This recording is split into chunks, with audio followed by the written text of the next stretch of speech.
Alors maintenant que nous avons vu les deux règles permettant de résoudre donc des équations, nous allons dans ce nouveau paragraphe résoudre des équations un peu plus compliquées. Alors nous allons travailler sous la forme d'exemples.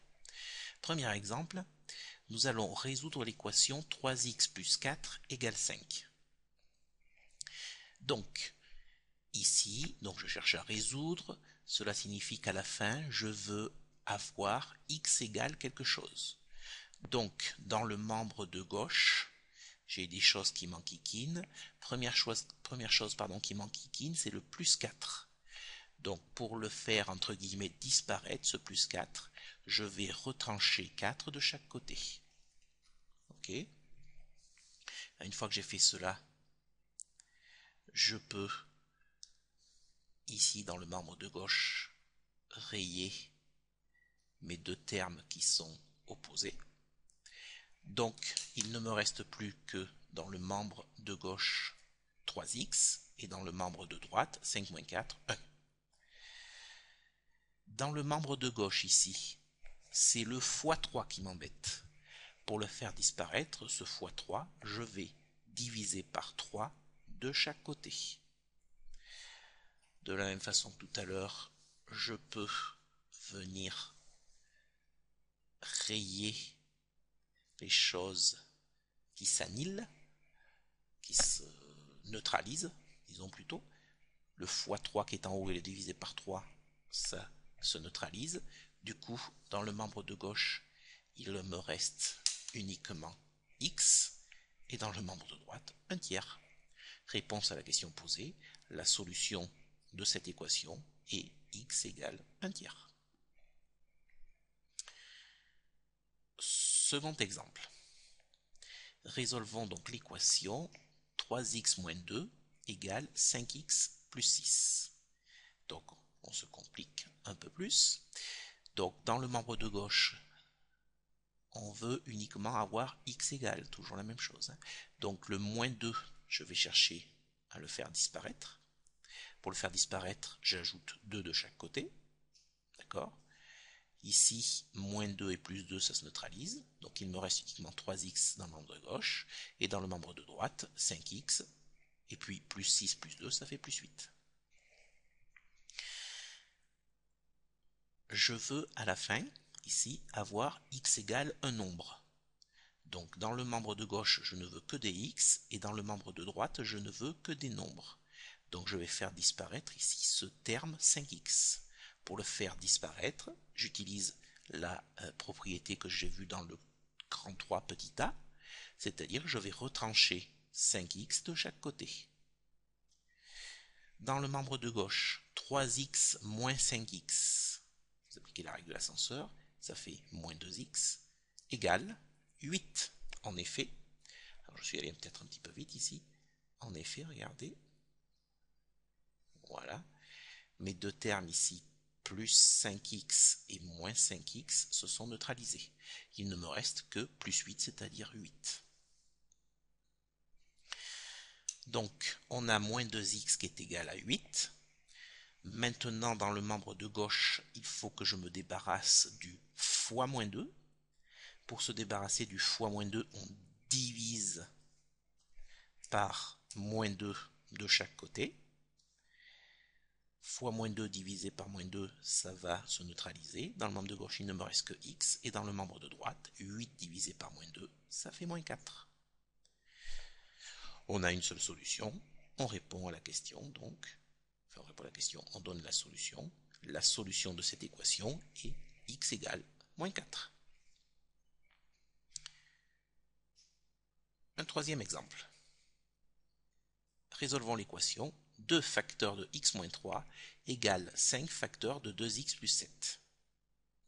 Alors attention, ici, il va falloir que l'on se ramène à une équation de la forme ax plus b égale cx plus d. Parce que nous savons résoudre ces équations en utilisant les deux propriétés que l'on a vues dans le grand 3. Il va donc falloir que dans le membre de gauche et dans le membre de droite, je fasse disparaître les parenthèses. Or, le signe que j'ai juste devant ces parenthèses-là et ces parenthèses-là, c'est un signe multiplié. On est d'accord, hein? Devant une parenthèse, on a le droit de ne pas écrire le signe multiplié. C'est 2 fois x moins 3 égale 5 fois 2x plus 7. Donc on a un signe multiplié.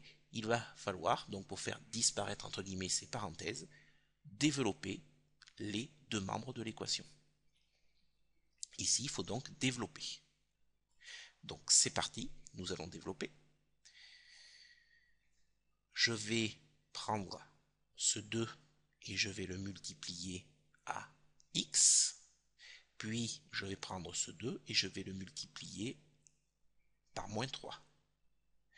De la même façon ici, je vais prendre le 5, je vais le multiplier à 2x, et après je prendrai le 5 et je vais le multiplier à plus 7. D'accord? Donc on y va.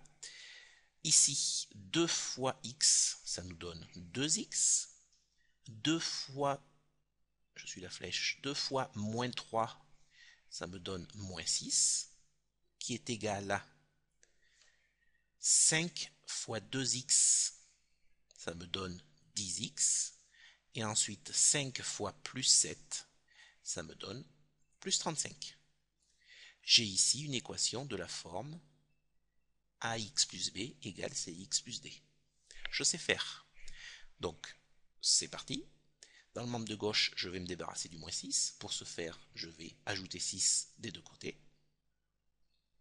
Donc, à gauche, moins 6 plus 6, ça fait 0. Donc, il me reste uniquement 2x. À droite, c'est égal à 10x plus 35 et 6, ça fait 41. Dans le membre de droite, dans le membre de droite, je ne veux qu'un nombre, je ne veux pas de terme en x, donc ce terme en x qui est là, 10x, je vais le faire disparaître. Comment je fais? Bien, je retranche 10x de chaque côté.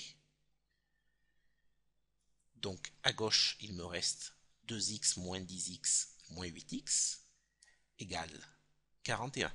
Alors là aussi, je vais faire un petit peu vite. Regardez un petit peu. Ici, j'ai plus 10x et moins 10x qui sont deux termes qui se neutralisent.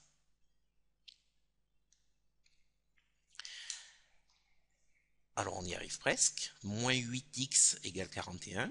Donc c'est moins 8 fois x.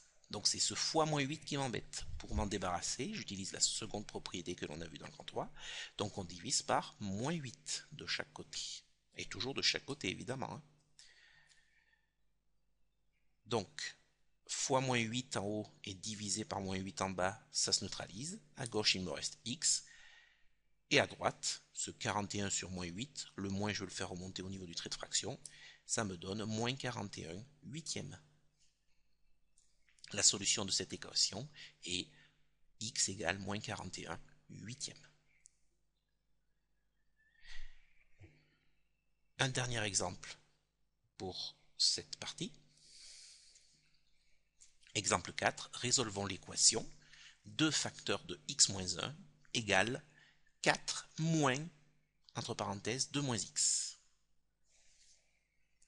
Comme tout à l'heure, on va se ramener à la forme que l'on connaît, à une forme du type ax plus b égale cx plus d. Donc il faut que je supprime les parenthèses. Pour supprimer les parenthèses à gauche, dans le membre de gauche, j'ai un signe multiplié entre le 2 et la parenthèse ici, qui n'est pas écrit mais qui existe. Donc pour supprimer ces parenthèses, il va falloir que je développe. Mais en revanche ici, devant la parenthèse, j'ai un signe moins. Et il va falloir donc que je combine les signes entre eux. On va justement revoir la règle que vous avez déjà vue. Donc il faut développer dans le membre de gauche, c'est ce que je viens de dire, et supprimer les parenthèses dans le membre de droite en combinant les signes entre eux. Alors on y va, on va commencer par ici, pardon je vais un peu vite, développer. Donc il va falloir que je fasse 2 fois x et 2 fois moins 1. C'est parti. 2 fois x, ça fait 2x. 2 fois moins 1, ça fait moins 2. Égal. 4 moins, alors je vais un petit peu détailler ici. Entre parenthèses, j'ai deux termes. J'ai 2 qui peut s'écrire également plus 2, et j'ai un autre terme ici qui est moins x. Je vais recopier cette ligne, et ce signe, il va falloir que je le combine avec celui-ci et celui-ci. Alors, allons-y. Ça va me faire 4, pour l'instant on a 4, moins plus 2x. Moins et plus, ça fait moins, donc il reste... Oh, excusez-moi, j'ai dit de bêtises. C'est pas moins plus 2x, c'est moins plus 2. Donc moins et plus, règle des signes, ça fait moins. Donc ça fait 4 moins 2. Et ensuite, il faut que je combine les signes. Moins avec moins x ici. Moins et moins, ça fait plus. Donc, résultat, plus x. On va réduire le membre de droite. Donc à gauche, on a toujours 2x moins 2 égale 4 moins 2. Ça fait 2 plus x. On a une équation ici de la forme ax plus b égale cx plus d. On sait faire. Donc je me débarrasse tout d'abord du moins 2 qui est là en ajoutant 2 de chaque côté. Donc ici, moins 2 plus 2, ça se neutralise. Il me reste 2x égale 2 plus 2, ça fait 4. Et il reste ici un terme qui est plus x. Dans le membre de droite, je ne veux aucun terme en x. Donc je vais faire disparaître ici ce plus x en enlevant x de chaque côté. Quand j'enlève x, c'est-à-dire j'enlève un seul x. Donc 2x moins x, ça fait 2x moins 1x. Il me reste donc à gauche x, et à droite, plus x et moins x, ça se neutralise, il me reste 4. Nous avons trouvé la solution. On conclut, la solution de cette équation est x égale 4. Alors comme vous l'avez constaté jusqu'à présent, toutes les équations que nous avons résolues ensemble, c'était donc des équations du premier degré à une inconnue, et toutes ces équations n'avaient qu'une seule solution. C'est souvent le cas, mais c'est pas toujours le cas, que l'on soit bien d'accord. Mais c'est effectivement, il faut le reconnaître, souvent le cas.